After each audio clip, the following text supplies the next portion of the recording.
Pô, ontem a gente tava gravando um bagulho, ele achou que ele tinha caído, foi muito engraçado, porque parecia que ele tava avisando que ele ia cair, tá ligado? Porque tava todo mundo escutando ele, só que ele não escutava todo mundo. Aí ele, eu caí? Ah, eu caí. Aí ele saiu e eu fiquei tipo, caramba, ele avisou que ia cair? Ai, droga, então escutaram tudo que era xingamento. Olá você, meu caro ouvinte, eu sou seu host, Rafael Wayne, e o meu grito seria o pior da coleção. Olá, olá, eu sou o seu co-host, Rafa França, e essa não é uma história de Cyberman. Oi pessoal, eu sou a Pamela do Papo Ruvian e estou aqui hoje para essa viagem no tempo e espaço junto com vocês. Olá a todos, eu sou o Lucas Harkness dos Mestres de Luxor e estou mais uma vez aqui no Blue Box Cast para falar de quadrinhos do 15º Doutor. Pois bem, meu caro ouvinte, nós já estamos aqui, né, a fundo no universo expandido do 15º Doutor, já no nosso segundo episódio, hoje para comentar sobre a run dele, né, toda a história que foi construída nesse ano 1 dele na Titan Comics, né, indo da edição 0 do Free Comic Book Day até a edição número 4, que foi publicado o quê? No dia da gravação desse episódio foi publicado o quê? Temos 5 dias por aí? Por aí, uns 3 a 5 dias.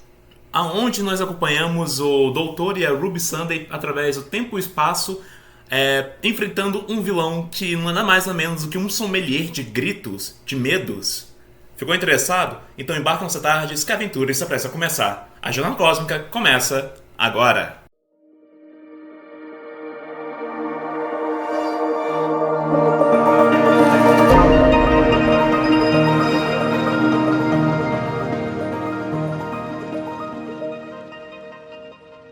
Bom, ano 1 na Titan Comics, né? Essa história, Lucas, ela tem um nome assim, né, que define esse arco, porque eu até agora não encontrei nenhum na internet. Tem sim, eu tô com a HQ aberta. Todos devem sair. Em inglês seria Everyone Must Go. Todos devem sair, ou todos devem ir embora. A gente tem um costume, né, de ter inícios de arcos, né, das HQs da Titan Comics pelo Free Comic Book Day, né? Eu lembro que a última vez que eu vi isso acontecendo foi com o da Doutora Fugitiva, tem uns 2 anos atrás, por aí. Sim, geralmente eles fazem isso em começo começo do ano, assim, começo de temporada nova, ou de ano novo, dentro das HQs. Então eu tenho o Free Comic Book Day, que é o dia de quadrinho grátis, né, que é um evento bem comum lá fora. Aqui rola também, mas não é tão grande quanto é lá fora, no Reino Unido, Estados Unidos e tudo mais. Então tem essa uma revistinha bem curta, que é distribuída gratuitamente, tanto digital quanto física, que dá ali uma prévia do início de várias histórias que vão acontecer dentro da editora ao longo do ano. Uhum. A história aqui, ela é escrita pelo Dan Watters. A artista, né, é a Kelsey Ramsey. Inclusive, os traços dela são muito boas. E a quadrinização é incrível também. Pois é, e a coloração é pela Valentina Bianconi.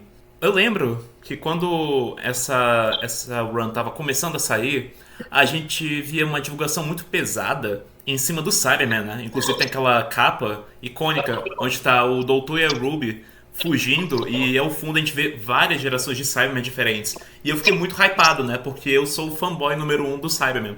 E aí quando eu fui ler, caralho, tiraram meu Cyber-Homem pra merda, hein? Sim. Eu acho certo. Vai se fuder, Rafa. Eu quando ouvi o Cyberman, primeira vez nesse quadrinho, eu achei que eles fizeram tipo um juntado de várias versões diferentes do Cyberman, porque parece que cada um apareceu de um jeito diferente, até que o doutor percebeu que não eram reais, né? Nós temos aqui, né, a história começando com o Doutor e a Ruby, né, viajando pelo vórtice, indo atrás de um som que está ecoando, né? E é justamente isso que já começa a soar estranho. Como que um som ecoa pelo vórtice temporal, pelo vazio, pelo nada? E eles perseguem esse rastro e eles se deparam no Castelo York, né, no dia 7 de abril de 1739, no dia da execução do Dick Turpin, né? Só que aí, o Dick Turpin, ele tem um truque debaixo da luva, né? Debaixo da manga. Que a mão dele está dentro de uma luva de de tecnologia Cyberman, né? Encontrada na era medieval. É que eu acho que esse que seria o maior mistério aqui na história, né? Como que a luva foi parar na era medieval. Eu acho muito interessante, tipo, quando eu tava lendo isso aqui pela primeira vez, eu pensava que o Dick Turpin, na verdade, era aquele cara que ficou... que teve aquele talismã da imortalidade que o doutor deu lá no episódio da... no segundo episódio, que a Shielder aparece, Nossa, sabe? é verdade. Me lembrou muito ele. Por um momento eu pensava que o artefato era esse, inclusive. Mas enfim, continuando. E enquanto o Dr. e a Ruby vão perseguindo, né, esse rastro do som, a gente passa por vários painéis. A gente tem painel que passa por Scaro, tem painel passando por Metebelis 3, né, com aquelas aranhas que mataram o terceiro doutor. Temos a Bessa, né, de Impossible Planet também, né? Vasta Nerada passando. Temos um frame de Translore também.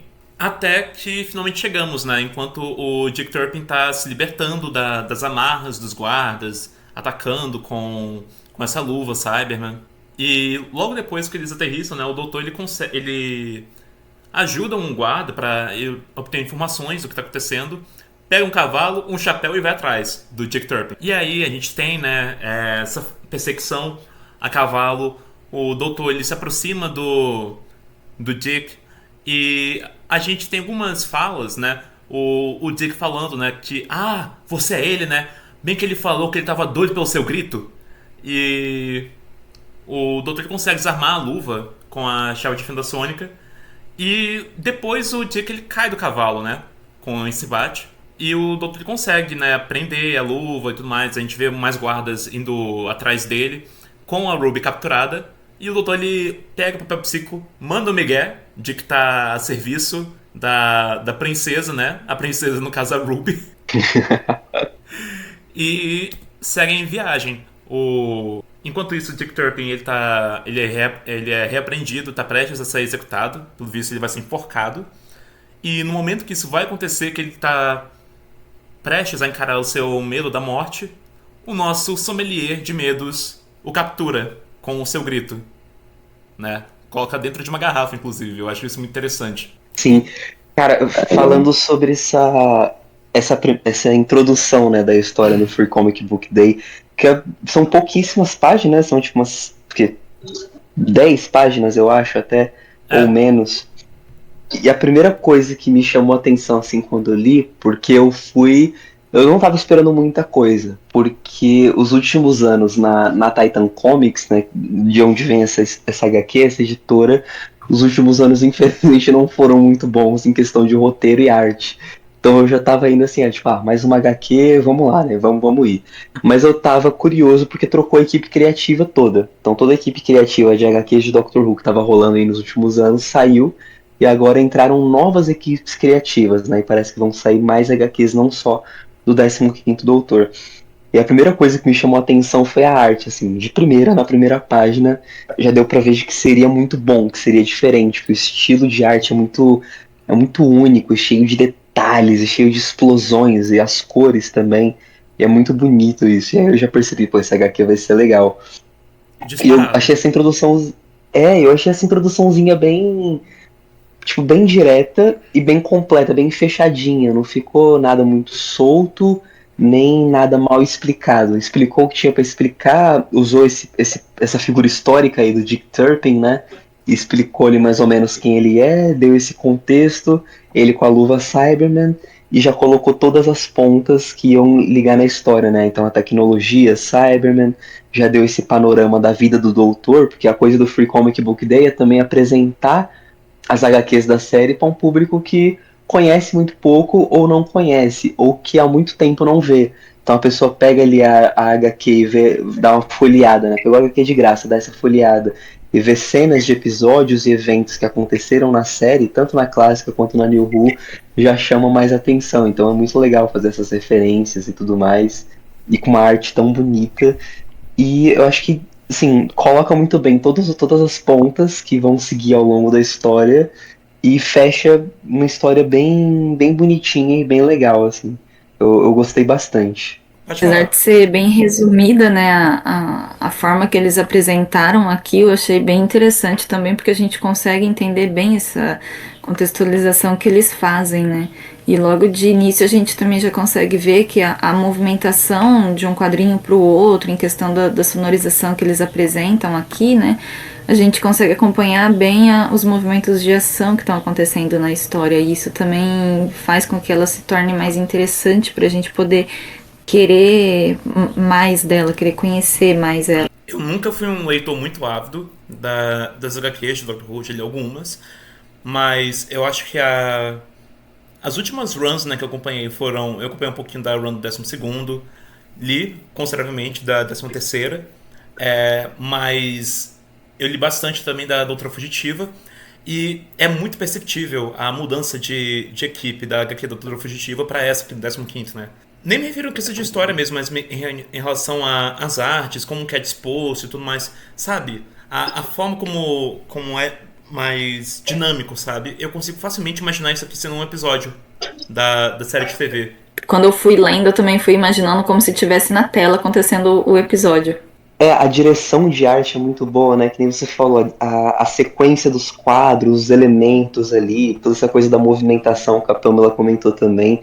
Essa direção muito boa e dessa dinâmica, né? Tipo, é muito facilmente um episódio de TV, tanto pelo roteiro ali mais conciso e com todos os elementos de episódio de TV, quanto essa sequência visual. Sobre a arte, tem uma run de HQs da DC Comics que me lembrou muito esse estilo que usaram para HQ do 15º Doutor, que é justamente Batman The White Knight, né? Não sei se vocês leram. Eu tava pensando exatamente a mesma coisa. Pois então. Do Finn Gordon Murphy. Pois então, você já tá ligado que eu vou comentar, então. Aqui nessa HQ do 15º Doutor tem muitas artes, tem muitos painéis, onde o traço, ele parece, pode dizer, meio grosso, meio grosseiro, sabe? Parece rabiscos, né? Em muitos detalhes. E à medida que vai focando em frames, nos rostos das pessoas, aí eles vão dando uma aperfeiçoada, mas a própria coloração, por exemplo, ela tem uns degradês e tudo mais, muito bem aplicados, que dão essa ideia de um esboço, sabe? Apesar do desenho ficar com mais detalhes em alguns painéis. Mas no geral, lembra muito isso, sabe? De uma arte mais grosseira, mais agressiva, mas que ao mesmo tempo fica bonita de olhar, né? Não é uma coisa que você vê e tipo, meu Deus, tá inacabado. Não, é proposital. Então, assim, eu acho que lembra, eu tô inclusive eu visualizando outra HQ desse cara que eu tenho, mas eu acho que ele não é tão, tipo assim, aqui no Doctor Who não é tão... Sei lá, lembra, mas não é tão forte esse lance do, tipo, traços tão grosseiros, assim, sabe? Parece que ele foi, assim, pra um bagulho um pouco mais neutro, apesar de ter esses detalhes. Mas eu acho que dá até mais identidade a essa HQ do que, por exemplo, com Mancópolis, sabe? Com Mancópolis parecia muito toque de caixa, sabe? Aqui não, aqui tem personalidade. Aqui tem também tem um bagulho que eu acho que fica muito estranho, às vezes, em HQ, quando colocam muito o rosto do ator no desenho, sabe? E aí tipo, o personagem sempre fica meio estranho comparado aos outros personagens, sabe? Que são originais daqui. E aqui, tipo assim, lembra nitidamente os atores, mas eles estão muito bem colocados junto com os outros personagens, sabe? Não parece algo diferente. Sim, sim. Sim, total. E até essa comparação é inevitável, né? A gente comparar com o Mancópolis, que é a primeira HQ essa é a primeira HQ dele na Titan Comics, Mancópolis foi a primeira na Doctor Who Magazine. E lá é aquilo que a gente falou bastante naquele podcast, né? Naquele episódio. É muito rápido, então são 6, 7 páginas de história, e é tudo que a gente falou, meio a toque de caixa, muito rápido. Então até a arte acaba se perdendo um pouco nisso, apesar de eu ter achado a arte lá muito bonita. Mas ela acaba não tendo toda essa dinâmica porque não tem tanto esse tempo para trabalhar. E aqui, são mais páginas, mais história, então essas coisas vão ficando mais dinâmicas mesmo, vai funcionando melhor. E nessa daqui também eu percebi que em relação aos personagens também, né, que parece que eles meio que trabalham com o zoom, né, que quando pega uma parte maior da cena, né, onde mostra mais o cenário, eles meio que desfocam dos personagens, né, fazem ali mostram que os personagens estão ali, mas sem focar tanto neles, focando no que mais interessa mesmo, que é o cenário. E quando se aproxima mais, que é onde eles entram em mais detalhe dos rostos dos personagens, mas sem tentar fazer uma cópia do ator e da atriz, né, mas trazendo mesmo como que eles estão retratando o personagem na história. Isso eu também gostei bastante, porque tem bastante essa impressão assim de zoom out, zoom in, e isso também deu um pouco mais de dinamismo para a história. Uhum. Nossa, sim, total. Já indo para a edição número 1, né, dessa história, a gente começa com um cenário, né, todo cheio de máquinas e tudo mais, né? A gente já cata que é um cenário bem futurista, né, até porque tem uma tela holográfica aqui também, né, no fundo. E nós temos uma garotinha solitária com um ursinho de pelúcia andando por aí, né? E ela tá amedrontada e tudo mais. E à medida que a gente vai vendo esses frames, né, esses quadros, a gente vai tendo uma narração. Narração tipo assim, eu costumava ter este sonho quando eu era pequenininha, de um pesadelo recorrente, de ir em um shopping com minha mãe e tudo mais. Só que eu perdi a vista dela. Corria para cima para ver se eu poderia enxergá-la de distância. E a narração vai continuando. Só que aí a gente percebe já na página seguinte que essa narração, ela não é da garotinha, não é o pensamento dela. Na verdade, é a Ruby, na Tardes. Por um momento eu achei que aquilo era um flashback da Ruby, tá ligado? A Ruby criança. Eu sabia que não era flashback da Ruby porque essa garotinha aqui não é loira. Então, mas aí eu pensei nisso, mas aí eu fiquei, mas a Ruby é loira natural ou... E aí eu cogitei qualquer coisa. Mas aqui o interessante é que à medida que a gente está tendo essa narração da Ruby sobre um pesadelo dela, a gente está tendo essa garotinha, né, lidando com um pesadelo de estar sozinha, solitária, perdida por aí. E quando ela fica mais assustada porque a gente vê que tem uma sombra de um Cyberman, né, se aproximando dela. E ao longo da história a gente vai vendo que ela é apavorada do Cyberman, né? E o sommelier dos medos, ele está utilizando isso contra ela. E aí o doutor ele decide, então, pegar essa pista da Ruby e eles vão parar em um shopping, né? Um shopping no futuro, na Terra. Detalhe. Eu gosto que na história a Ruby tá contando esse lance, tá ligado? De infância. Do nada, tá ligado? Até o doutor fala, tipo, por que você tá me contando isso? Ela, é porque você falou de shopping, aí eu sempre lembro disso quando a gente vai pro shopping. Tá bom. É meio do nada, assim, tá ligado? Sabe o que é? E lembra que a gente criticava que o doutor e a Ruby estavam muito melhores amigos, muito rápido? Uhum. Pois então, aqui é desenvolvimento disso, justamente. sim. Cara, eu ia falar disso também. É muito doido que na TV tem isso, né? E eu vi muita gente falando, e eu falei também essa coisa, nossa, eles são muito amigos, muito do nada, assim, na TV, e aí não soa natural, e aí não dá aquele peso que realmente deveria ter, o que parece ter, mas não tem. E aí no universo expandido vão dando esse desenvolvimento, desses momentos que eles estão se aproximando, estão se conhecendo. Então, tanto todas as HQs que já saíram, nos livros também, mas é muito legal isso. Isso foi uma coisa que eu comentei até mesmo na live do Nathan, que a gente, quando a gente estava fazendo o reassistindo de Earthshock, que o Doutor e a Ruby foram melhores amigos muito rápido, e aí fica meio difícil de comprar isso, porque tipo, cadê um ou outro chamando de piranha, pegando a cara do outro, jogando no asfalto, sabe, xingando até 15ª geração? Cadê? Nas HQs. Aí fica a magia do universo expandido, né?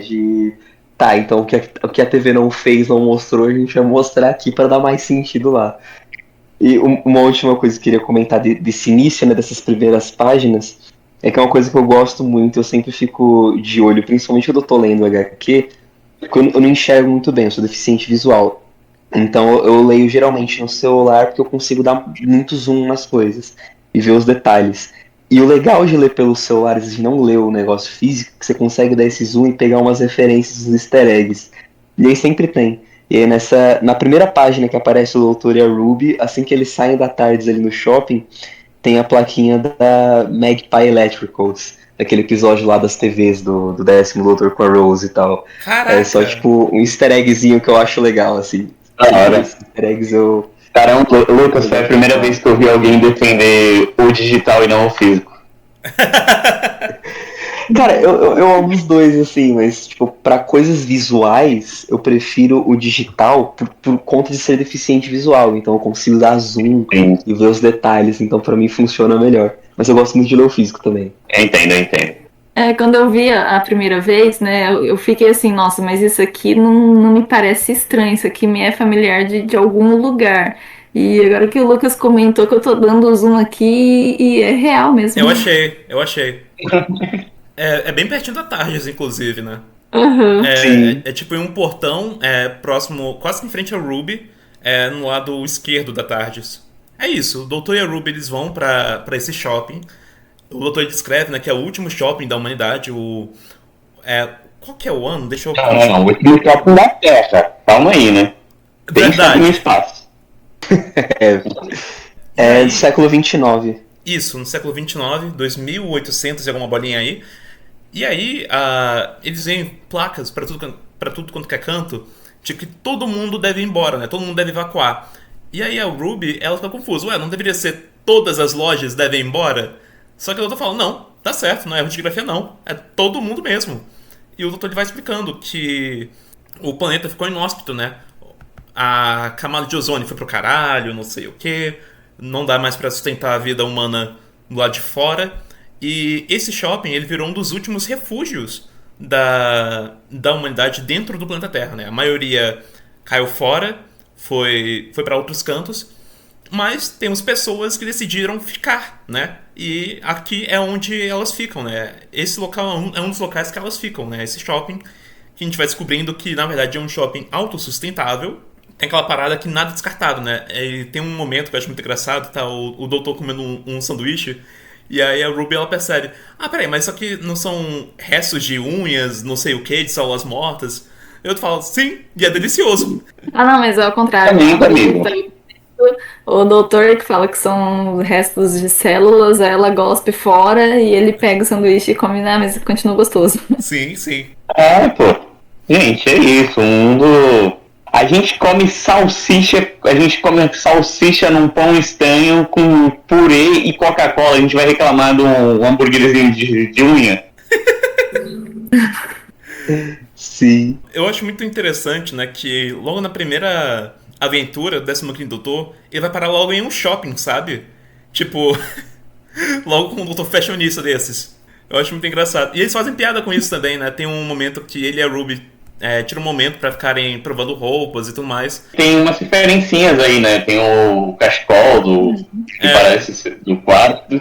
E tem também a Ruby usa uma roupa que parece muito aquela roupa de astronauta que tem desde o 10º e aí praticamente todo doutor usou depois dele. Uhum. Sim, eu percebi isso também. E ele acabou mantendo o cachecol depois, né? Ele manteve o cachecol no restante da história. Mas, cara, fazer a piada do cachecol é de lei já. É muito comum fazerem isso, na verdade. Sim, tipo, é literalmente os dois acessórios, a roupa laranja e o cachecol são, tipo, mais referenciados, né? Depois que existiram. Uhum. Sim. Aliás, eu abri aqui e aí eu tava lembrando aqui da tradução do título, né? Que quando eles chegam ali no shopping tem a placa, né? Everything must go. Que é todos devem ir, tudo deve sair. E a Ruby até fala, nossa, eu acho que imprimiram errado, seria tudo deve sair, né? E o doutor fala, não, são todos mesmo, aquilo que o Rafa comentou. E aí a gente até colocou a nota de tradução aqui, que esse everything must go, que a Ruby fala, porque tá escrito everyone, todos, no sentido de todas as pessoas. E a Ruby fala, não seria everything, de todas as coisas, que é porque é muito comum quando tem, tipo, saldão, liquidação de produto, assim, tipo, queima de estoque em loja, usarem em inglês, né, o everything must go, tipo, então liquidação, queima de estoque, tudo deve sair, tudo vai ser vendido nesse sentido. Aí eles fazem esse trocadilho com o título da HQ também, por isso que ela corrige ele ali, ela pergunta, não seria isso ao invés disso? Eu tava lembrando disso agora. Que em português fica estranho, né, porque a gente não tem esse costume, tipo, não coloca em loja, tudo deve sair, tudo... Sim. Pra gente não tem, é tipo a queima de estoque, liquidação. Mas aí a gente colocou a nota de tradução ali no canto pra pra fazer sentido. Porra, mas tem umas piadinhas aí que eu senti falta. Por exemplo, o Sassa Lelê senti falta. Ah, Lele. Senti falta. Se fosse em português seria tipo assim: o patrão ficou maluco, queima de estoque 50%. Sim, faltou até essa plaquinha. O patrão ficou maluco. Aí Ou tem uma então foto do a WhatsApp. minha favorita. Abaixamos as calcinhas, promoção de calcinhas, 60% de desconto. Cara, isso é muito bom. Ai. Continuando. O Dr. Ruby vão explorando esse shopping e eles veem que tá movimentado, né? E aí o doutor ele pensa que tá vazio, mas a Ruby fala assim: não, olha só, tem gente por aqui, tem muita gente andando por aqui. O shopping, como ele virou um canto de refúgio da humanidade, né? Ele tá todo equipado, sabe? É como. É uma cidade enclausurada, né? Basicamente. O que vai muito de encontro também com o conceito original dos shopping centers, né? De serem um centro de convivência da sociedade, só que todo enclausurado, tudo fechado, tudo mais, com os corredores emulando passarelas, ruas inteiras e assim vai. Eles vão perguntando para as pessoas, né? E eles chegam a entrevistar um cara, né? O Cotton, né? O algodãozinho, sobre o que eles estão fazendo ali. E a gente O percebe. cara é negacionista, tá ligado? Exato, eu já ia falar isso. A gente percebe que mesmo no século muito XXVIII, bom. no século XXIX, eles ainda se deparam com negacionistas, com gente que caiu na fake do Zap, sabe?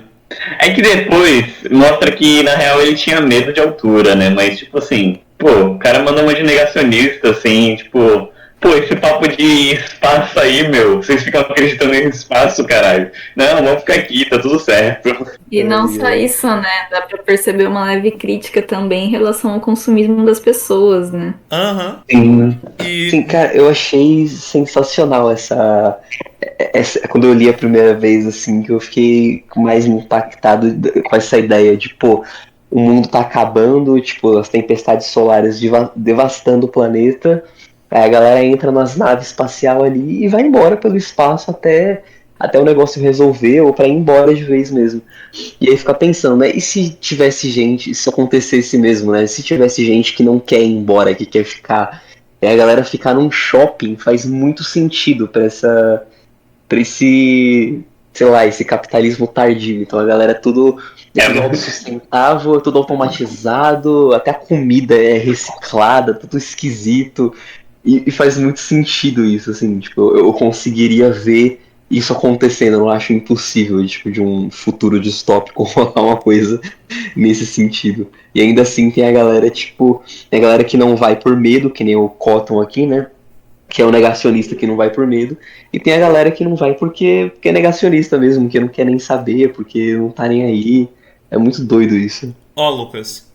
É mais fácil imaginar o fim do mundo do que o fim do capitalismo. Ó, Lucas, eu já vou Tipo avisando assim, o mundo aqui. está acabando, vamos gastar. Eu já vou falando aqui no podcast. Pra isso aqui, pra essa história, pra esse cenário aqui do shopping virar um Dots and Bubble da vida, ó, não falta muita coisa não. Não falta, cara, não falta. Mas é isso, né? A gente vê o fim do mundo e não vê o fim do capitalismo. E aí tem isso daí, esse shopping muito doido. Pois é, o que é meio bizarro também, porque, tipo, a gente vai ver mais pra frente que eles não utilizam mais dinheiro, sabe? Ah, mas assim, é isso, né? Eles viraram uma pequena vila, né? Uma aldeia, assim, tipo, e é tudo automático. É que eu achei estranho que em pleno século XXIX eles não têm um Pix interestelar, né? Porque. Porque o doutor fala, tipo. Pra quem que eles vão dar dinheiro, tá ligado? O dono do shopping tá em outra galáxia. Mas, irmão, porra, se isso aqui fosse real mesmo, o cara ia dar um jeito de cobrar o bagulho estando em outra galáxia.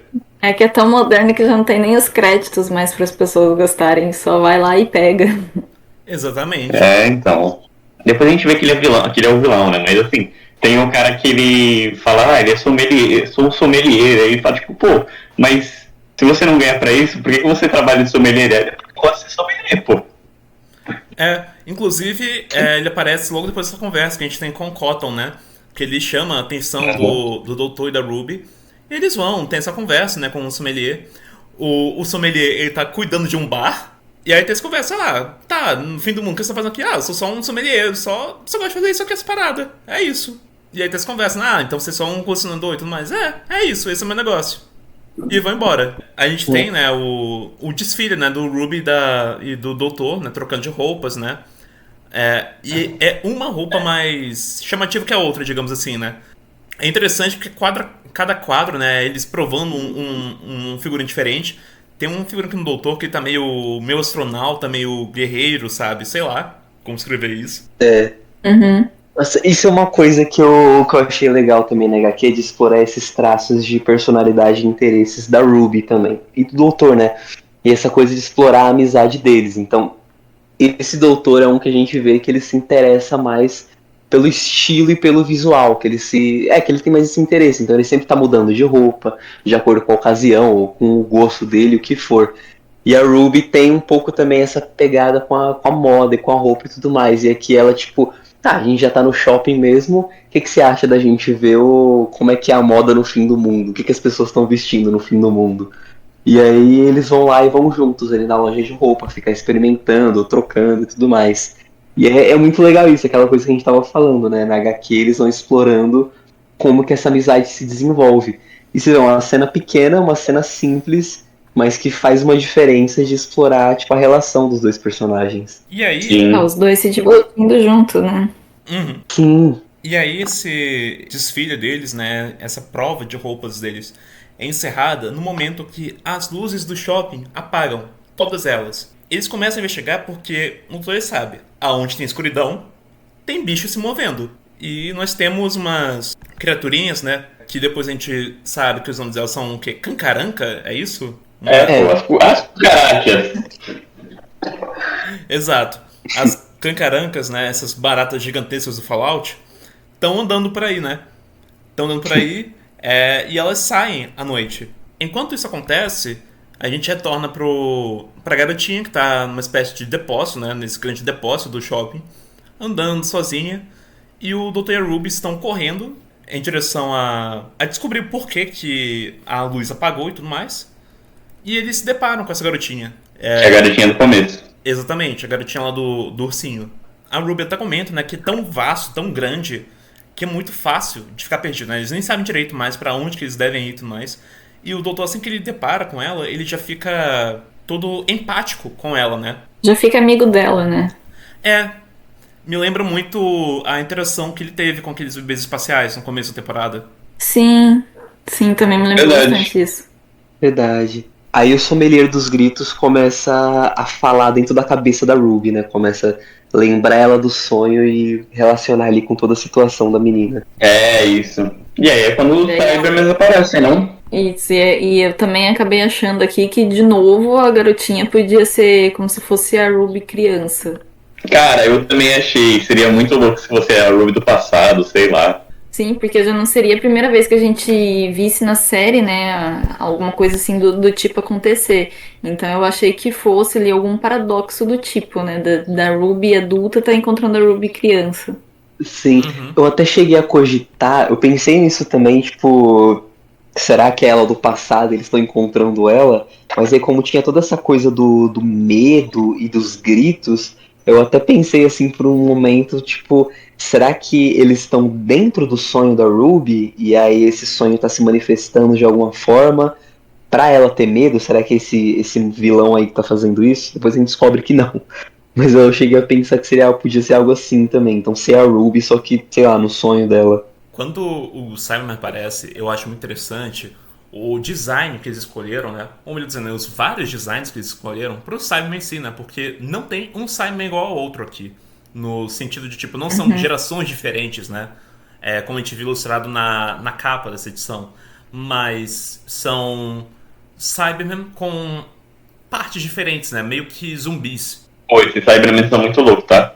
Sim. Isso aqui numa clássica botava todo mundo pra se cagar. Sim, demais. Cara, esse design, pra mim é o design mais, assim, visualmente interessante, mais bonito, desde, falando em HQ, acho que até de TV, assim, desde uma HQ do Oitavo Doutor que chama The Flood, que eles têm, que o design do Cyberman é totalmente diferente, assim, eu acho muito legal. E esse visual mais assustador, mais esquisito. um visual mais Frankenstein, assim, de várias partes coladas juntas e aberto e com os fios à mostra, assim, é muito. Nossa, é muito assustador isso aqui, é muito bonito esse visual. O design do Flood, aquele design Sim, lá que tem sim. o Cyberman bem esguios, bem altos e tudo mais. É, esse mesmo. Cara, Que parece o. tem uma Ai, arte com o 15º Doutor recriando essa cena, né? Com o Cyberman de Flood. caramba, que legal, eu não vi essa arte.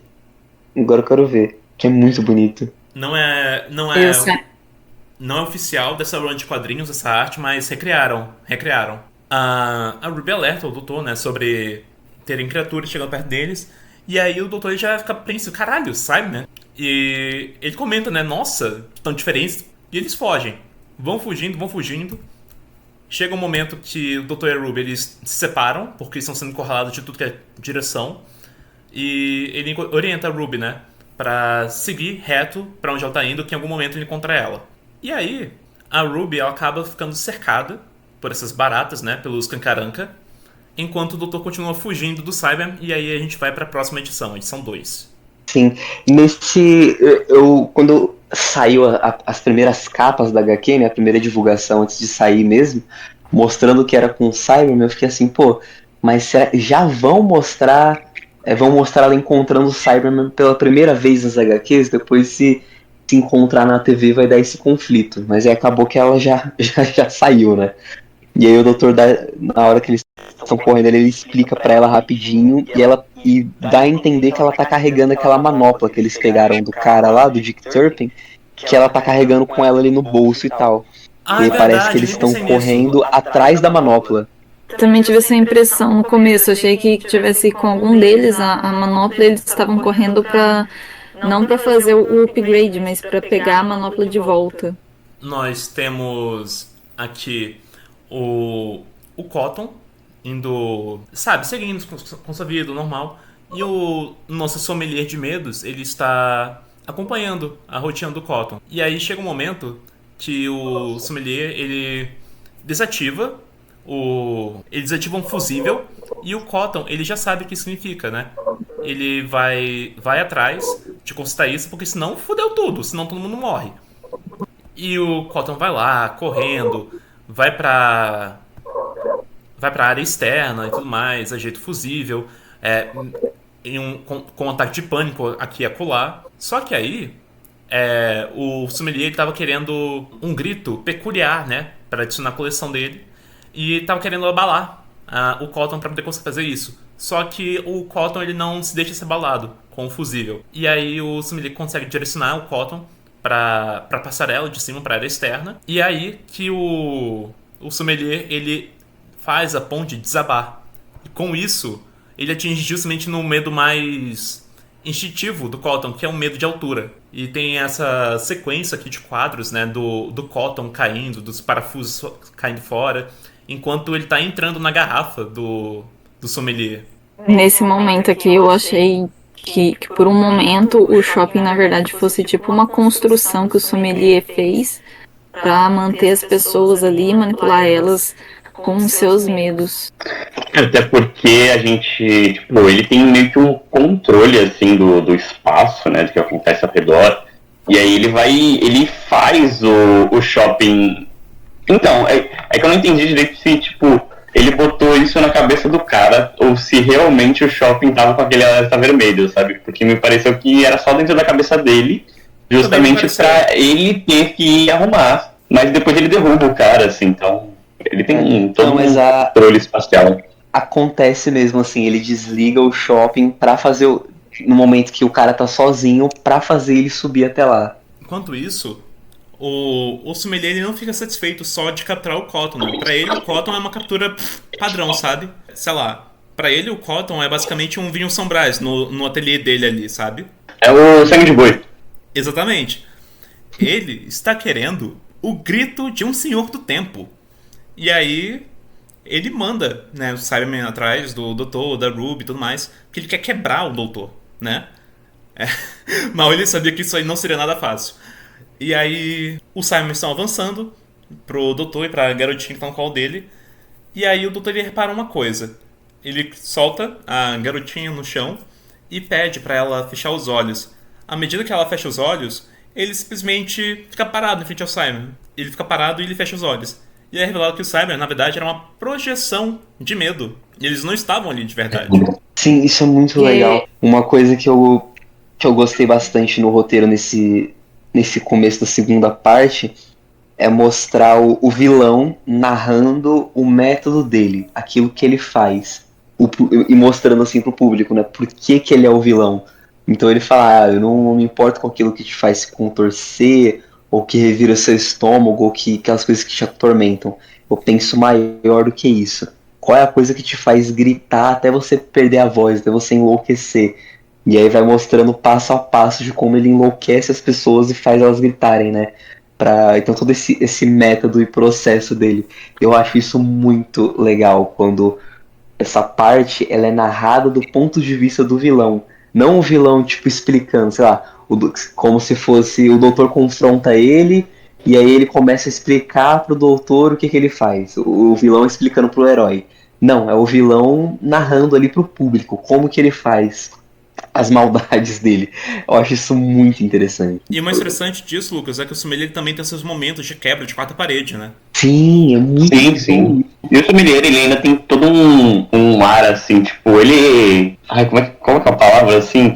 Ele se acha muito, tá ligado? E aí... E ele tem todo um lance meio... Ele tem uma cara muito vampiresca, sabe? Muito vampiro clássico. E aí ele fica meio que se exibindo, assim, se botando assim meio que num pedestal, tá ligado? Tipo, eu imagino ele falando de um jeito meio tipo, eu não me importo com o seu medo, eu me importo com algo maior, com uma coisa que te faz gritar, sabe?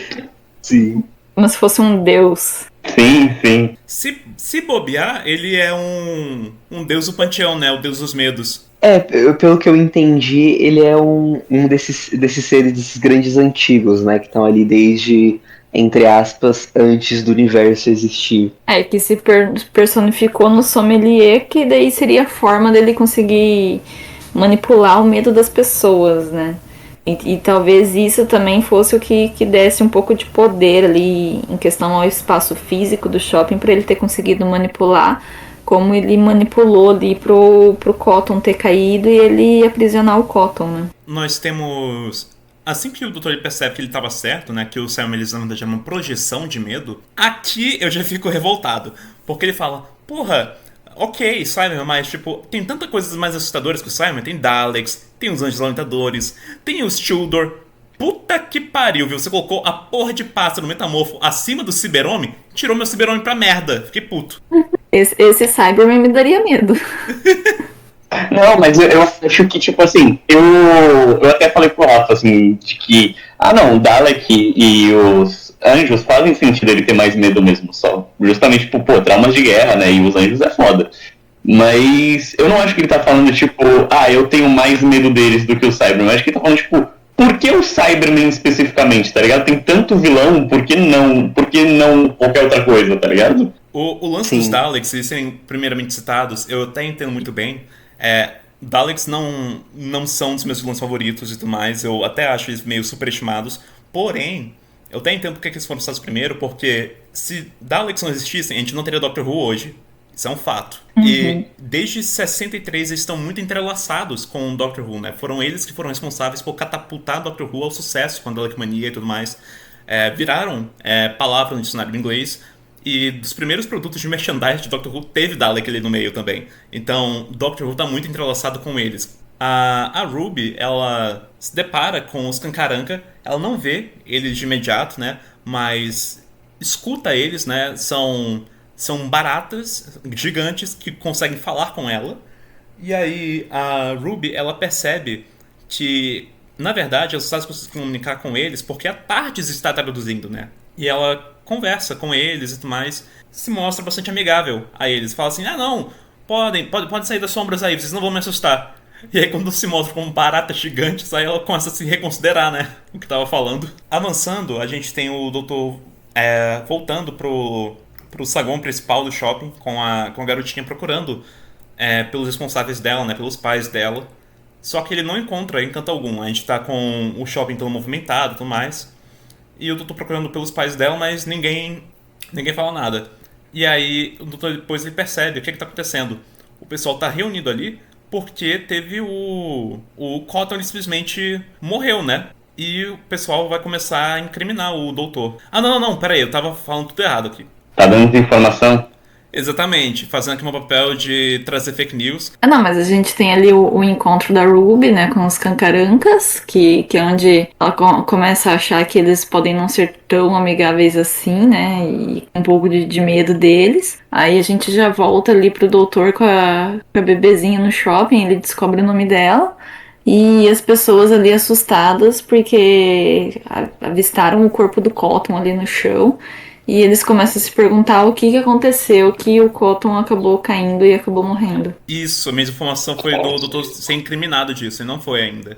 Ainda não. Um detalhe que eu queria comentar, que eu acho muito legal, assim, é um detalhe, é bem sutil, mas eu gosto sempre quando isso acontece, que é explorar, assim, mesmo que bem superficialmente, bem de leve, como foi aqui, a coisa do circuito de tradução da TARDIS, né, que você falou, por que ela entende eles? Ah, porque a TARDIS está ali traduzindo, na mente dela e na mente deles também. E aí é muito legal como eles colocam, como o roteiro coloca, a forma que eles falam. Então eles não falam, entre aspas, corretamente, que nem a gente, né?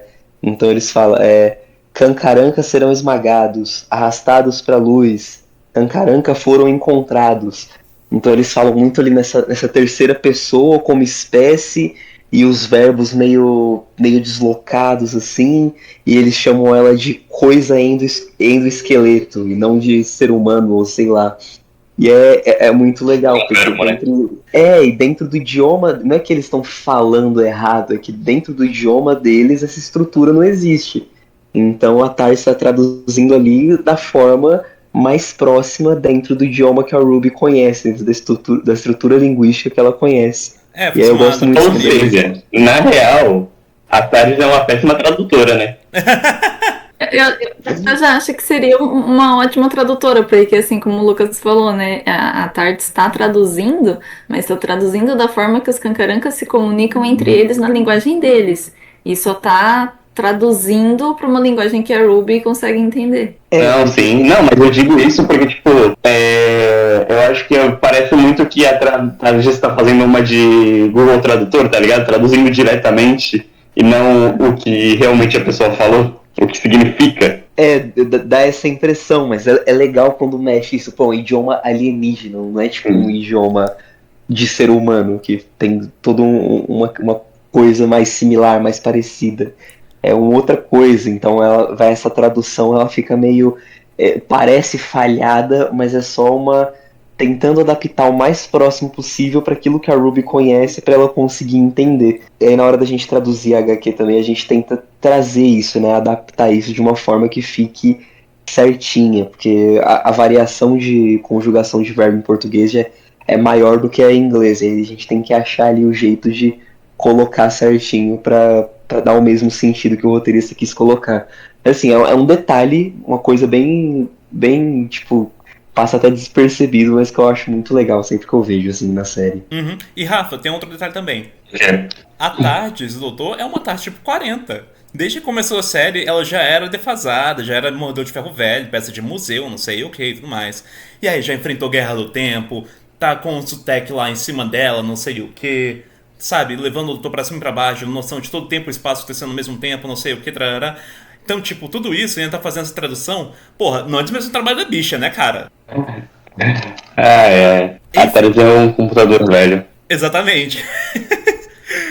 Enquanto o doutor tá com a Maria, né, no saguão principal do shopping, o sommelier ele começa a conversar, né, com a Maria e indo atingir sobre os medos dela, né? E ele até, no meio dessa conversa, ele fala: então por que você não grita? Por que você não solta um berro, um grito do topo do seu pulmão? E os Cybermen eles chegam nesse saguão principal.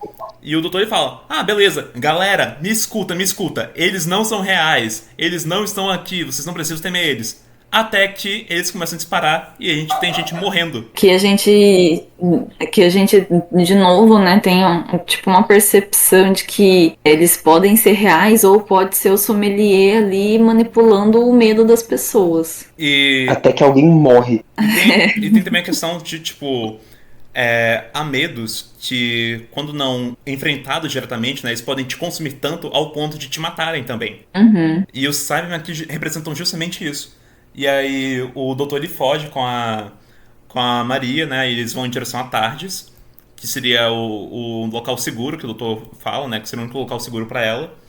E eles vão viajando, começam a viajar e a gente retorna pra Ruby com os Kankaranka. E quando a gente vê, ela tá mó parça das baratas. Pô, as baratinhas são mó legal, cara. Sim, sim. E aí as baratinhas contam lá que elas têm medo de serem esmagadas. Aí a Ruby fala, tipo, nossa, eu achei a Ruby muito positiva nisso, que ela fica falando, ah, não, o pessoal não vai odiar vocês não, pô, não vai esmagar vocês não, vamos lá pra cima. E eu fiquei tipo, Ruby, olha pra eles, obviamente as pessoas vão querer esmagar eles. Tá hora a Ruby falando assim, não se preocupe, dona Barata, ali em cima tem side filó pra você também. E aí ela tem essa conversa, né, com os caras, vamos ali. Vai todo mundo ver vocês, não sei o que. No momento que vocês mostrarem que são amigáveis, ninguém vai pisar em vocês, vai ficar tudo de boas. Cara, o Ruby com uma mãe negra falando isso, tá ligado? Eu achei que a Ruby foi bem inocente, assim, porque ela achou que todo mundo fosse igual a ela, né? Então acho que ela foi muito inocente em pensar que todo mundo fosse agir igual a ela. Sim, sim. E aí, a Tardes, ela começa a materializar aonde a Ruby está. Só que no momento que a Tardes ela vai terminar o pouso, o sommelier ele vai interferir ali. E a Tardes vai embora por conta disso. Não consegue materializar ali por conta disso. E a Ruby fica sem chão. Ela fica pensando que o doutor abandonou ela. Não. Os Cucarancas ficam assim, mas ela fica tipo, não, ele vai voltar assim. Tipo, ela fica meio isolada, mas ela fica na fé de que ele vai voltar assim. Assim, mas aqui a gente vê, né, que isso é explorado também até na série, né? Que o maior medo da Ruby é ser abandonada, né? Porque ela se sente abandonada. E o sommelier percebe isso e ele tenta manipular isso, tentando fazer a Ruby pensar que o doutor abandonou ela, né? E também tem a Maria, né? Em relação a isso, que ela também é uma órfã, né?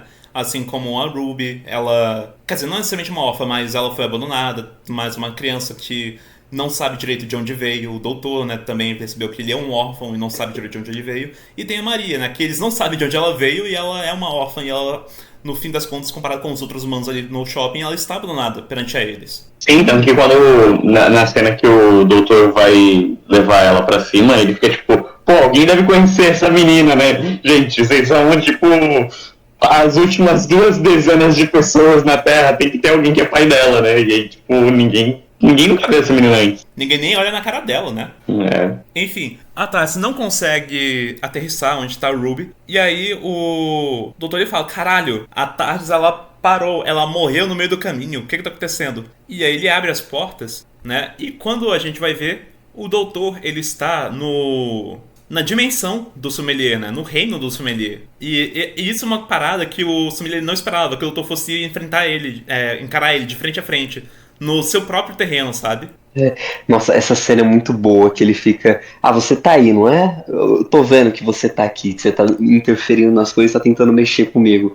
E aí o sommelier fica tipo, eita, o cara tá vindo. E ele fica muito puto, por que você não aparece? Por que você não sai pra brincar? Deixa eu te mostrar o que acontece quando as pessoas mexem comigo, com os meus amigos. E aí ele sai muito puto da tarde pra ir atrás do cara. Essa cena é muito boa. Sim. E assim que o doutor ele se depara no reino do sommelier, quem a gente tá esperando por ele lá? O Ciberome. E o sommelier ele já fica, né, na posição do Sutek, em cima da Tardes e tudo mais. E ele começa a dialogar com o sommelier, com o doutor, né? Então, de fato, se apresentando pro doutor, né? Com quem ele é, o que ele quer do doutor, né? Tentando assustar ainda mais. Só que, na verdade, ele deixa o doutor mais bravo do que ele já tava, né? O sommelier tá demonstrando pro doutor que, tipo, ele é um ser extremamente poderoso e tudo mais, diferente de tudo que ele já enfrentou, e que ele vai conseguir arrancar esse grito do Senhor do Tempo. E o doutor fala... Eu já enfrentei muito bicho pior que você, eu já enfrentei Sutek, já enfrentei Amara, já enfrentei os Daleks, não sei o que. Você, pra mim, ó, olha aí, tira meu histórico, você não é nada, se coloca no seu lugar. Exato. E aí o sommelier, ele recua e vai fazer essas maquinagens, né? Ele vai atazanar o doutor mais ainda. E o doutor, ele está preso no reino do sommelier. Ele puxa para fora do Tarzan uma caixa de ferramentas e ele vai começar a mexer fora do Tarzan. Vai começar a fazer suas engenhocas dentro do reino do sommelier para poder sair de fora de lá. Enquanto isso, a Ruby tá com os Kankaranka, né? E ela consegue convencê-los a ir pro topo. Enquanto isso, a gente tem as pessoas lá no... assustadas com o ataque que teve, né? Que além do Cotton agora, tivemos várias pessoas que morreram pro Cyberman, né? E agora a gente tem os seguranças do shopping, né, agindo também. É que aqui elas já começam a maquinar, né, a falar que nada disso tinha acontecido, né, até eles aparecerem. E é interessante aqui que os seguranças do shopping são os robozinhos, né? Do nada apareceram. Antes não tinha nada e de repente, pá, temos segurança. Eles são uns robozinhos, mais com meio tanque de guerra, mas com uma cara bem bobona, sabe? E enquanto isso, a gente tem um doutor fazendo um contato com um dos Cybermen, do sommelier dos medos. E aí o doutor, ele percebe, caralho, eu tava certo, vocês não são Cybermen de verdade. Enquanto o doutor, ele vai olhando mais a fundo pro reino do sommelier e compreendendo as coisas, enquanto ele tá fazendo esse contato com esse Cybermen, a gente vê a Maria na Tardes e ela tá, sabe, mexendo em algumas coisinhas, não sei o quê. E aí o sommelier aparece pra ela, né? Ele começa a se manifestar pra ela, tentando capturar o grito dela e chamar a atenção do doutor, né? Utilizar ela como uma forma de chegar no doutor. Sim, eu achei muito legal, muito bonita o visual também, quando o doutor pega a cabeça do Cyberman e abre assim, né, tira aquela tampa da frente, sei lá, tá toda aquela coisa multicolorida, assim, parecendo uma pintura do Van Gogh, muito, muito bonito. E aí ele fala, né, tipo, como que isso funcionava? Vocês são energizados pela potencialidade, o que poderia acontecer no medo, no dano daquilo que não se manifestou ainda. Muito legal isso. Tanto a ideia, que é bem Doctor Who, né? Quanto o visual, assim, que ficou muito bonito também. A Ruby chega com os Kankaranka lá no topo, ela já é barrada pelos guardas, né? E é bem aqui onde entra o comentário do Rafa, né? Porra, a Ruby, ela foi branca demais pensando que ficaria tudo bem, levando o pessoal lá pra cima. Cara, pô. A galera já tá, tipo, estressada, nervosa, preocupada, tipo, meu... De onde tá vindo esses bichos, essas coisas? Foi só essa galera nova, estranha, chegar que começou os problemas. Então vamos mandar todo mundo embora pro sol. Vamos queimar todo mundo. Vira uma caça às bruxas. Sim. Não deu nem tempo da Ruby e dos Kankaranka pensar, já foram presos ali e vamos matar todo mundo. E o que eu acho interessante é que enquanto os guardas estão levando a Ruby e os Kankaranka pra queimar, né? O sommelier, ele, do nada, ele vira pra gente e fala: nem olha pra mim, eu não planejei essa parte. É aquela quebra da quarta parede, muito legal. Uhum. É que aqui também mostra o que o medo faz com as pessoas, né? Porque o medo é um sentimento muito primitivo das pessoas e ali foi uma reação natural das pessoas em relação ao medo que elas estavam tendo já da Ruby e do doutor, né? Achando que eles fossem responsáveis por tudo que estava acontecendo. Mas esse momento do sommelier é muito aquela frase: eu não matei o cara não, eu só apertei o gatilho, quem matou foi Deus. É muito isso. Quebrando o clímax, não me culpem por isso. Exatamente. E aí a gente volta pro doutor no reino do sommelier. Ele fez toda uma engenhoca que conecta a Tardes diretamente com cada um dos Cybermen, né, desse reino. E aí ele basicamente carrega a Tardes com a energia desse lugar, né, pra conseguir sair de lá. Ele até fala, eu acho que nunca carreguei a Tardes com ideias antes, com essa potencialidade, com as ideias. E isso também Verdade, eu quase esqueci de falar sobre isso, que é uma coisa que o Russell tá trazendo, né, nessa nova temporada, de brincar mais com os limites entre a ficção científica e a ficção fantástica, de brincar mais, tipo, até onde essa fronteira vai. Então ele trouxe, né, ali na temporada, né, essa coisa de novo, dos grandes, que tem desde a série clássica, Doctor Who sempre teve isso, mas ele tá explorando mais, saindo um pouco da ficção científica e trazendo mais essa coisa especulativa, né? Então, esses grandes antigos, e a coisa da magia, e a coisa do azar, que no episódio dos Goblins e tal, e da música. E é aqui na HQ que é uma coisa que eu acho sempre muito legal do universo expandido, quando eles vão trazer algo de qualquer doutor que seja, de qualquer momento que seja ele que esteja acontecendo na cronologia, eles fazem referências ao que está rolando ali no plot maior da TV também. Então trazer essa coisa de brincar com a potencialidade, com a energia das ideias, com a energia do medo. Não é que nunca fizeram isso antes, mas dá esse foco em, tô carregando a TARDIS com ideias, com o potencial de algo acontecer. E não com a energia X do átomo Y, do elemento Z, sei lá o que. Então brincar com essa coisa também desse limite, né? Até onde vai a ficção científica e onde começa uma ficção fantástica, onde que entra tudo isso nessa ficção especulativa. Eu gosto muito disso, de brincar com esses limites e de que Doctor Who não está preso naquela coisa só da ficção científica, que dá para ir além disso, sem sair da ficção científica também, sem sair do científico, mas entrando nesse fantasioso, nas ideias e tudo mais. Eu gosto como eles retrataram isso na HQ, trazer isso da TV para colocar aqui. É aquela parada, um belo dia o Russell foi lá, assistiu Arcane e pensou, posso fazer também. E é muito engraçado você fazer essa piada, tipo, 5 minutos depois de eu ter preparado tudo pra sair o episódio de Arcane. Continuando. E aí, os guardas, eles expulsam, né? Eles expulsam os Cancaranca e a Ruby, ela tá prestes a ser torrada, né? Pelo sol. Enquanto isso, o sommelier, ele tá lá. Oh, Ruby, pobre coitada. Ficou muito triste com uma notícia dessas. E aí, quando a Ruby, ela vai ser incinerada, o doutor, ele consegue materializar a TARDIS na frente, né? E salvar a Ruby. Enquanto isso tá rolando uma discussão da galera, né, que pede pros policiais jogar a Ruby e os Cancaranca, tipo, pra fora, mas tem uma galera que fala, tipo, a gente devia pensar melhor nisso, porque lá fora não dá pra sobreviver. E ele, beleza, eles são monstros, mas ela é só uma garota, né, só uma menina. A gente vai mesmo matar ela, e aí é a hora que ela grita de medo e o doutor consegue chegar. O que lembra também o lance de meia-noite, né?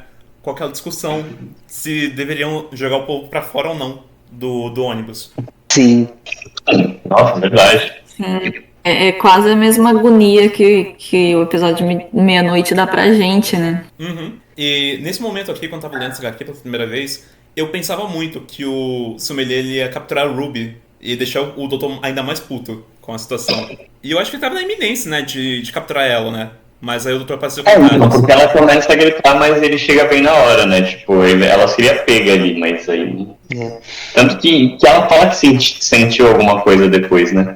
Mas eu caí no clickbait que ela ia ser pega, porque o que não faltou dessa run era a capa com a Ruby presa dentro de uma garrafa, ou então com ela e o doutor dentro de uma taça, não sei o quê. O que não faltou foi isso. É verdade, teve um monte.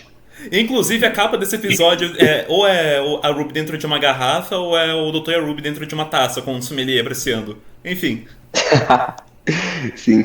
Aliás, nessa mesma página tem um outro easter eggzinho, esse mais simples, mas lá no fundo tem a placa do John Smith, de alguma loja, alguma coisa. Ah! Que da hora. E o capitalismo no fim do mundo, eles vão jogando a galera pra fora, tipo, a Ruby gritando, vocês vão matar a gente, e os guardas só jogando eles pra fora e dizendo, obrigado por comprar aqui no shopping. Sim. E aí o doutor consegue salvar o Ruby, né? Eles voltam pro shopping. E aí quando o doutor e a Ruby eles baixam a guarda, né? E não ficam Virgem Maria, o que acontece? O sommelier captura ela. E o quadrinho encerra, a partida encerra, com o ursinho dela caído no chão e eu tô pensando, caralho, caguei no pau. Agora a cobra vai fumar.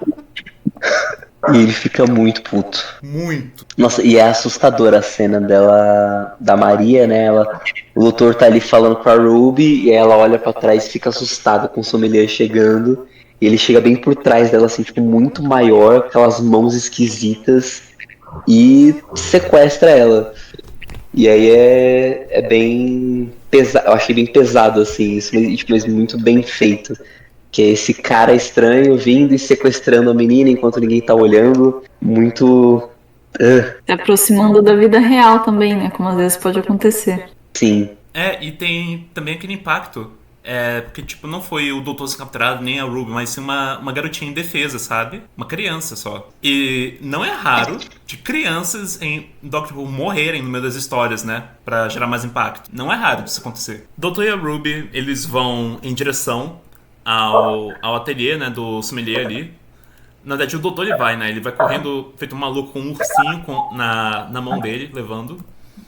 E aí, a gente tem a Maria no ateliê, né? Do sommelier, na coleção dele. E aqui a gente vê a narração do sommelier, né? Contando sobre um pouco do acervo que ele tem ali na coleção. Ele fala que ele coleta, né? Só os mais raros gritos de medo do universo.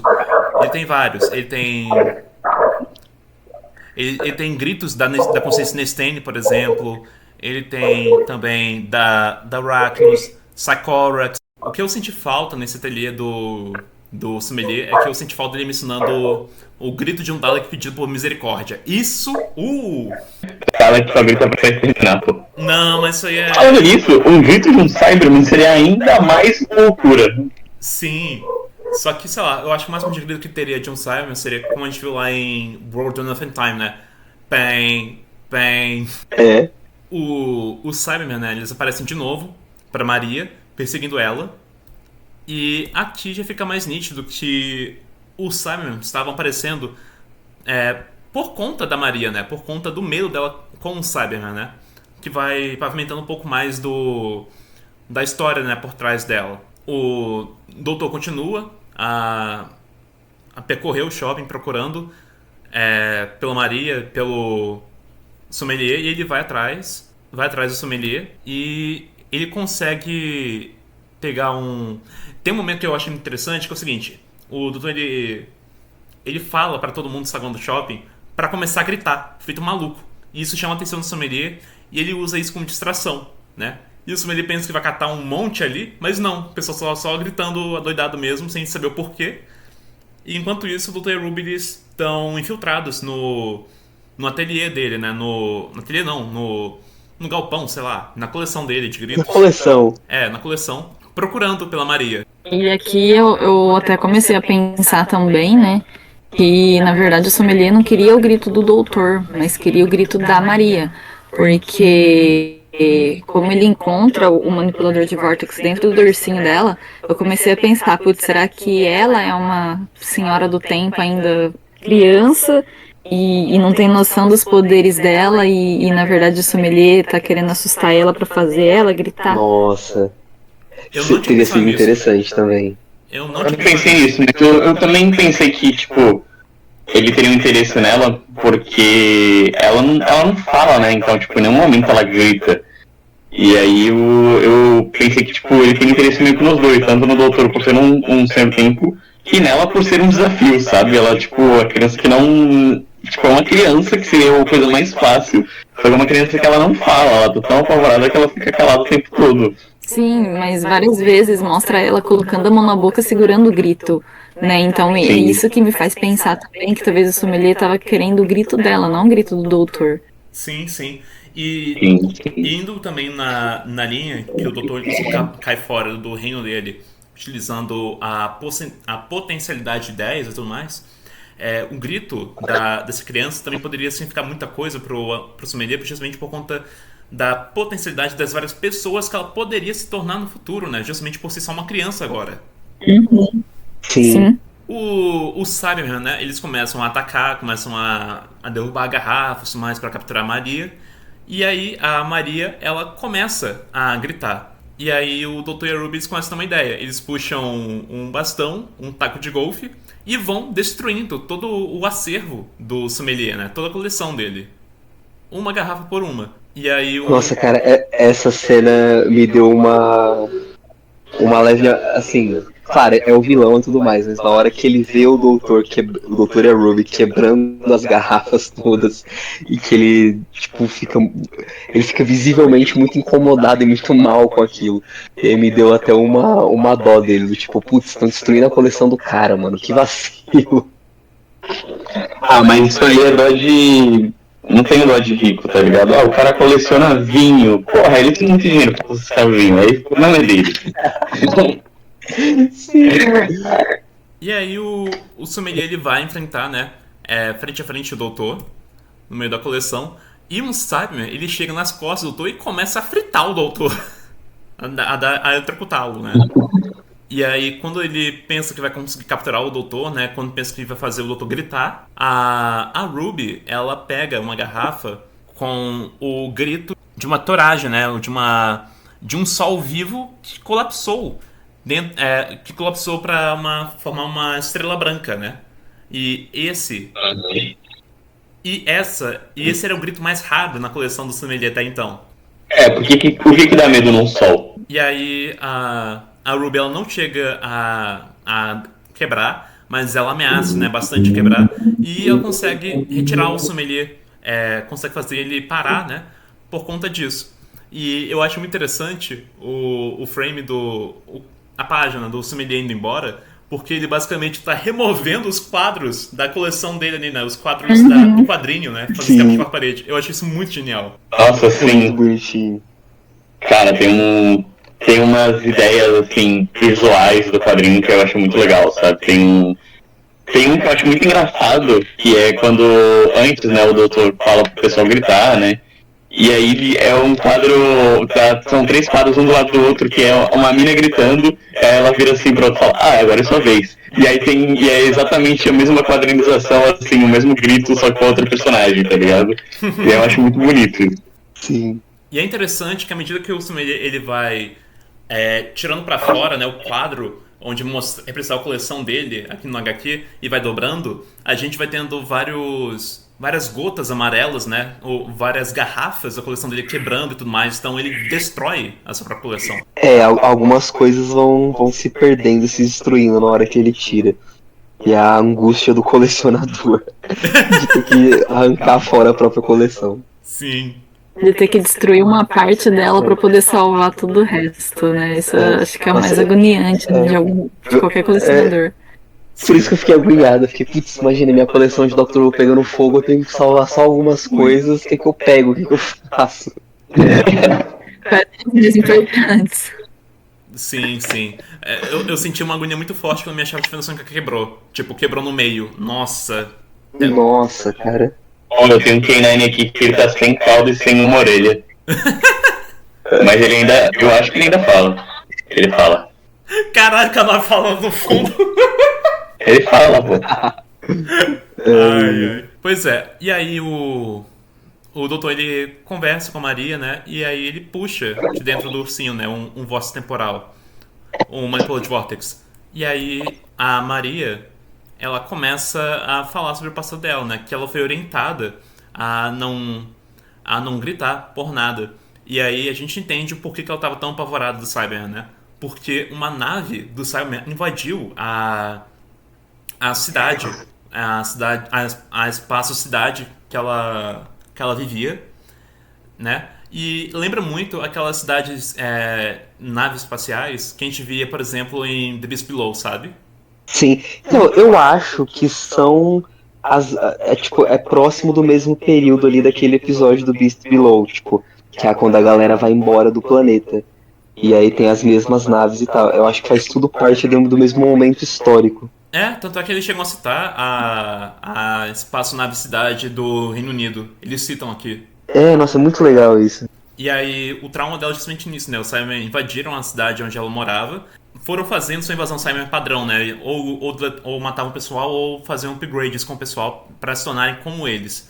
E como ela viu muitas pessoas sendo convertidas, então ela teve na mente isso de pessoas parcialmente transformadas e tudo mais. Por isso que toda vez que os Cybermen apareciam, eles pareciam dessa forma meio Frankenstein. Sim, porque até quando mostra que eles chegando na cidade, né, já mostra eles com um design mais um parecido com o outro, né, nem tanto esse design Frankenstein que aparece no começo da HQ. É o mesmo design do final da Era do Mofá, basicamente, que mostra. A mãe dela colocou um manipulador de Vortex dentro do ursinho dela e mandou ela pro shopping, né? De volta pra Terra. Ela não necessariamente viajou no tempo, mas ela viajou de volta pra Terra. Enquanto ela e o pai dela, né, se sacrificavam. Que a Terra tá de volta pra Terra não, que a Terra é essa porcaria aí, né? Ela foi pra outro lugar com a tia dela. Não. É que eu acho assim, né? A mãe dela estava tentando levar a Maria para perto da tia dela. Mas de alguma forma ela acabou indo parar no shopping. Sim. Mas é que o bagulho viaja no tempo também, né? Então, tipo. É que nunca diz exatamente se a Maria é da Terra ou não, sabe? Mas aí eu tinha interpretado que era, sei lá, de outro planeta mesmo. Mas eles deixam bem explicado, na verdade, que ela é humana. Ela só tava. Só que ela é uma daquelas humanas que já nasceram fora da Terra, né? Que foi pro. Então. Mas enfim. Mas então quando o doutor leva ela pra ir embora, não é na Terra. Mas enfim, aí ela aparece, ela materializa dentro do shopping, né? Não deu pra ela entrar em contato com a tia. E aí o doutor leva a TARDIS pra encontrar com a tia dela, né? Pra reunir elas. E aqui a gente tá de volta na TARDIS. E aqui eu acho um frame importante porque em Ruby Red, né? Vocês vão ouvir aqui nos comentários. Eu e o Rafa, a gente começou a discutir sobre mais spoiler. Aonde exatamente Ruby Red se encontra. E a gente teve a impressão que isso parecia muito no começo das aventuras do Doutor com a Ruby. Aqui, essa história da Titan, ela se passa já mais no final da primeira temporada, né? Porque eles estão prestes a entrar em contato com a Unity, né? Eles conversam sobre o rosto da personagem da Susan Twitch aparecendo. Ela apareceu aqui na HQ, inclusive. E o Doutor fala... Apareceu? Apareceu. Aonde? Então, eu não sei exatamente aonde que ela apareceu, mas... Eles confirmaram no HQ que ela apareceu aqui, sabe? Aí depois eu vou vasculhar, mas ela apareceu. Nossa, esse easter egg eu não peguei também. Eu não vi onde que ela aparece. E aí o doutor dá a ideia. Talvez eu devesse fazer um telefonema ali pra Kate. Sim. Esse aqui é o episódio 6B. Como os Sugars foram mencionados, né, a gente já sabe que é pós-Rogue. Tem um lance que eles estão prestes a ir pra Unity, né? Pro finale.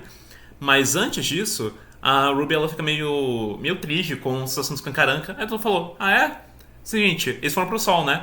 Mas você sabe que baratas são altamente resilientes, né? E ele mostra pra Ruby como é que é o lado de fora. E o planeta tá todo povoado por Kankaranka do lado de fora. É isso. Tem vários voando.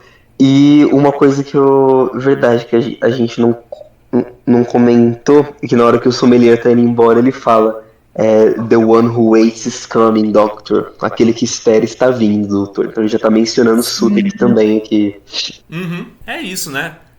Quais seriam as notas de vocês para essa run do ano 1, do 15º na Titan? Bom, eu não sei... Na real, eu não sei nem se esse vai ser a única história do ano 1. Acho que é só a primeira HQ. Eu espero que tenham mais HQs para formar um ano completo, que não tenha sido só essa minissérie. O ano da HQ começa quando? Geralmente começa ou no início ou na metade do ano. Essa começou na metade, né? Começou a sair em julho, essa HQ. Foi logo depois do Free Comic Book Day. Entendi. Então eu espero que tenha aí, tipo, um ano de HQs geralmente tem o quê? Tipo, entre 12 a 15, 16 edições. Espero que tenham muito mais HQs do 15º Doutor, que não tenha sido só essa. De toda forma, para esse arco, né, para esse episódio, essa aventura, de 0 a 10, eu acho que eu daria um 8, assim, 8,5, vai. Eu achei ela bem sólida, assim, bem, qual que é a palavra? Assim, muito bem feita. Então, a arte é maravilhosa, o roteiro, ele é muito bom. O final, ele acabou sendo um final um pouquinho rápido, mas eu não acho que isso foi ruim. Eu acho que foi na medida certa pro episódio funcionar, pra HQ funcionar, né? E eu acho que foi bem estruturado, apresentou bem os personagens, apresentou e utilizou muito bem o vilão, assim como os elementos secundários, né? Que nem os Kankaranka, a galera do shopping, a Maria, né, que já é um elemento primário ali da HQ, mas que funciona muito bem. E a explicação dela também, de onde ela vem e tudo mais, no final foi rápida também, mas foi bem explicado. Foi explicado assim, tipo, em 3 páginas, 3, 4 páginas, mas foi muito bem explicado. Não deixou nenhuma ponta solta, tudo fez sentido, tudo se conectou e, sim, foi uma história muito boa, assim, de acompanhar, muito divertida de acompanhar. E é com bônus também, de que, dado ao histórico recente de HQs de Doctor Who na Titan Comics, foi bem difícil, assim, pouquíssimas coisas boas e a maioria bem ruinzinhas. Ver renascer essa coisa de trazer uma série mensal de um doutor de novo e trazer, enfim, uma nova equipe criativa e um novo jeito de fazer, acho que foi muito positivo. Então, acho que um 8,5 assim é muito válido. Eu acho que eu daria ali um 9, né? Porque assim, achei muito bem construída a história, a forma que eles apresentaram. A gente teve dinamismo, né, do começo ao fim. E esse dinamismo não fez a história se perder, né? Como às vezes pode acontecer em algumas produções ou em algumas HQs que a gente vê por aí, né? Foi um dinamismo bom, né? Porque trouxe movimentação para a história e era uma movimentação que a gente precisava, tendo em vista, né, que aconteceu muita coisa nessa HQ e em pouco tempo, né, em poucas páginas, assim, né, então eu acho que a forma que ela foi construída, que ela foi apresentada, esse dinamismo, assim, foi muito bom para ela, né, como a gente vê de forma recorrente em Doctor Who, de uma forma geral, deixou ali alguns questionamentos em aberto, né, que não é porque deixou em aberto porque não abordou aquele tema por simples desleixo, mas porque dá aquele gostinho de quero mais, né? De quero saber o que vai acontecer, de quero saber o porquê que esse personagem fez isso ou falou isso, né? Para trazer aquela curiosidade na gente em querer buscar saber mais o que vai acontecer dali para frente, né? Para a gente poder acompanhar mais o que vai acontecer, né? A forma que eles apresentaram aqui o personagem, né? O desenvolvimento deles, principalmente da amizade do Doutor da Ruby, também eu acho que acaba casando muito bem com o que a gente vê na série principal, né, que faz a gente entender melhor como que a amizade deles é construída, né, e algumas críticas em relação a algumas coisas que a gente vê na sociedade em si, né, que é uma coisa também que o Doctor Who sempre trouxe pra gente na série principal, né, que é como a gente vê a sociedade em si, como a gente vê os outros humanos e como que a gente pode estar agindo com eles, o que a gente pode fazer para estar a gente evoluindo como pessoa, né, como tratar uma outra pessoa. Isso também eu gostei bastante da forma que a história aborda. Então, por isso que minha nota aí seria 9. Cara, é isso, é tipo uma história muito coesa, tá ligado? Muito bem escrita, assim. E o quadrinho, como eu já disse, né, tipo, muito bem desenhado, mas não apenas muito bem desenhado, mas tipo, toda a quadrinização ela ajuda muito a contar essa história, sabe? Tem um quadro ali, tem uma página do doutor falando, justamente quando ele tá determinado, né, acabar com o sommelier, que é muito foda, que tipo, são vários quadros, um em cima do outro, dele falando, e aí os últimos 2 dividem o rosto dele, né, demonstrando que, tipo, como uma pausa, assim, antes da frase de efeito. E várias vezes, tem vários quadros que são muito legais, assim, tipo, tem a página que tá o pessoal do shopping conversando, e tipo, é quase sempre igual, os mesmos quadros, mas continuando a conversa, assim. E é isso, a história é muito bem feita, sabe, muito vilão. É aquela coisa, motivação simples, tá ligado? É o vilão mal por mal, mas ele é muito bem utilizado, assim. E ele tem muita cara de vampiro, tá ligado? Mano, eu vou dar um 9 também. Eu ia dar um 8, mas aí eu fiquei pensando assim, quão bonito é o negócio e quão bem feito é. E eu tenho que dar um 9, assim. E, cara, é isso. Porque eu que espero que, como o Lucas disse, né? Antes, eu não li as HQs, mas ele, como o Lucas disse que antes não estavam tão boas, mas agora trocou o pessoal. Eu espero que tenha outras HQs tão boas quanto. Eu acho muito refrescante, né, essa troca de equipe, né, que tivemos. Antes era mais comum o trabalho da Judy House e da Roberta Ingranata, né? Sim, justamente as duas que eu não. Que assim, pouquíssimas coisas que elas fizeram eu gostei. A maioria eu achei muito fraco. Eu achei o roteiro, ele é um feijão com arroz, ele é simples, mas ele sabe muito bem o que tá fazendo e faz o que faz muito bem. O que eu acho muito interessante é que essa história, ela se aproveita e muito sobre a mídia aonde está se passando, né? Não necessariamente em relação à narrativa, mas a forma como ela é enquadrada, né? Como a história é enquadrada para ser contada. Seja pelos desenhos e tudo mais, o encadeamento dos quadros. Se aproveita e muito da mídia, né? De ser uma história em quadrinhos, e isso beneficia muito a história.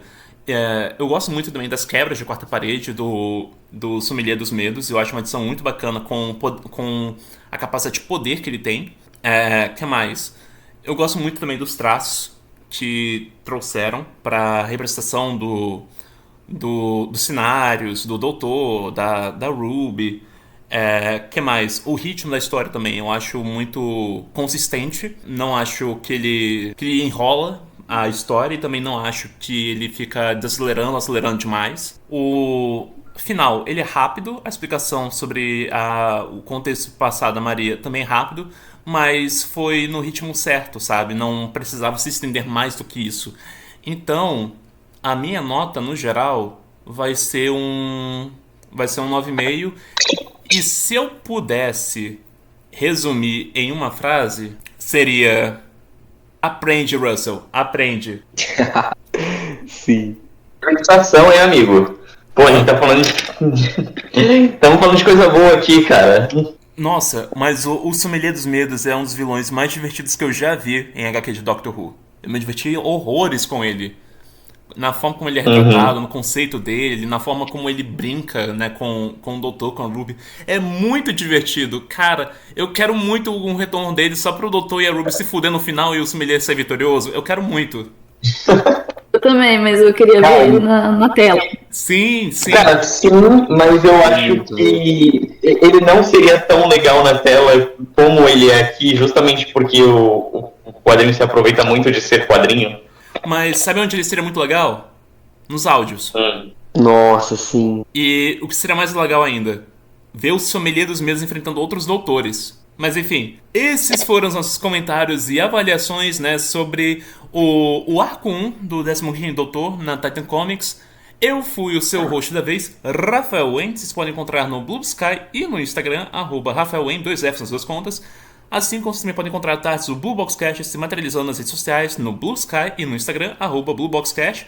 Além da nossa tarde também se materializar nos feeds do Spotify, Amazon Music, Cashbox, Deezer, iHeartRadio, YouTube e YouTube Music. É isso, pessoas. Eu sou o Rafa França, eu sou seu co-host. Vocês me encontram aí no Blue Sky e no Instagram. E além disso, a gente tem o nosso podcast, canal no YouTube Irmão, Na Hora a Gente Junta, que a gente faz reacts, fala sobre séries, né? Recentemente, nessa gravação, né, no dia da gravação, a gente falou sobre 2 séries, né? O Pinguim, tá saindo no dia da gravação o podcast de Arcane, mas a gente também tem jogos, enfim. E aí você encontra no YouTube, Spotify, outros agregadores de podcast. E para as redes sociais você encontra o Na Hora a Gente Junta no Instagram, TikTok e Blue Sky. É isso aí, galera. Queria agradecer pelo convite de estar aqui hoje, né, de ter essa oportunidade de conhecer um pouquinho mais também do universo expandido e poder comentar com outros Whovians sobre isso, né. Eu gosto bastante de fazer isso. Vocês podem encontrar o Papo Whovian, né, nas redes sociais, tem Facebook, Instagram, Twitch, YouTube, como Papo Whovian. Logo mais também o site vai voltar ao ar, que eu estou fazendo algumas atualizações. E vocês podem também me encontrar no Instagram como Pamela Benatti, com 2 L's e 2 T's. E vejo vocês nas nossas próximas viagens pelo tempo e espaço. Mais uma vez, gente, muito obrigado pelo convite. Fiquei muito feliz de voltar para falar de mais HQs, mais universo expandido e participar do Blue Box, que eu tô sempre ouvindo. E vocês me encontram aí em todas as redes sociais dos Mestres de Luxor, especialmente Instagram e YouTube, que é onde a gente é mais ativo. Então é só procurar Os Mestres de Luxor, que a gente tem muito conteúdo lá de live, podcast, vídeos, traduções, etc. Se você quer ler tudo que existe de HQs e livros de Doctor Who traduzidos em português, você encontra no canal Arquivos da Tardes lá no Telegram. E se você pesquisar no Telegram lá, Arquivos da Tardes, você encontra também vários outros canais nossos. Então, tem esse de HQs e livros, tem o canal de Torchwood com a série completa em Blu-ray legendado, tem as aventuras de Sarah Jane também, com tudo legendado, e o episódio que existe disponível dublado também. Tem as 2 séries do K9 também traduzidas, legendadas, tem Class, tem a série clássica de Doctor Who completa, e a gente sempre atualiza com todos os lançamentos de Blu-rays, de animações de Arcos Perdidos, tudo traduzido, bonitinho, em português, bem organizado, bem fácil de encontrar, tudo de graça. Então é só pesquisar lá, Arquivos da Tardes, se inscreve em todos os canais lá e segue a gente no Instagram e YouTube, Os Mestres de Luxor. Muito obrigado e até a próxima. Pois é, e a partir da semana que vem, né, no dia 8 de dezembro, nós vamos estar comentando sobre os livros do 15º Doutor que já saíram, né? Ruby Red, Cage e Eden Rebellion. Então também fiquem ligados para acompanhar os comentários sobre esses livros. Muito obrigado, até a próxima. Tchau, tchau. Falou! Tchau, tchau. Alonzi.